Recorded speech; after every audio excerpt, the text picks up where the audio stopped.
Hi, now we want to talk about an important concept within the exoscheduler, property sets. First, our expert will give you an introduction. In this part of our series on properties, we're going to talk about an important property type, the set.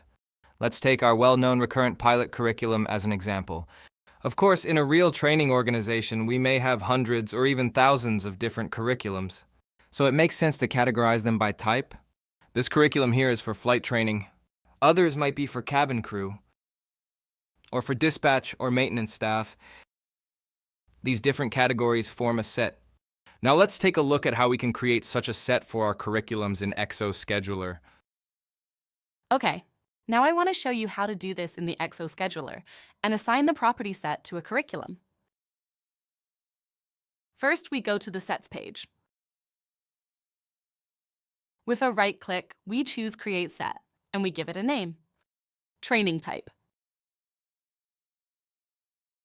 Then we add the different elements by clicking the plus button. The first one is Flight. Then we have Cabin. Next is Dispatch.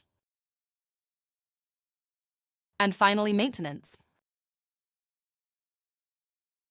Okay, now we click on Save. Now we've created our new training type set. The next step is to go to the curriculum page. No, sorry, not curriculum yet. We go to the properties page, make sure curriculum is selected, and then right-click and choose Create Property. You can give it the same name, Training Type. Now, you could set the property type to text, right? But then each user would type flight, cabin, or maintenance manually. That would be a first approach. But the downside is people might spell things differently, which would make it very difficult to search for certain types later. That's why a set is a much better choice here. And in the list of sets we select, of course, our new training type. It is not unique, but it is required, as we explained earlier. And now we have the training type property available for our curriculums. Let's go to the curriculums page and see how it works. If we now create a new curriculum, you'll see training type, and you can't spell it your own way.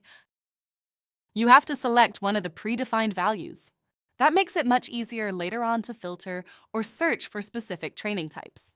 I hope that makes sense, and I hope it's clear. Thank you.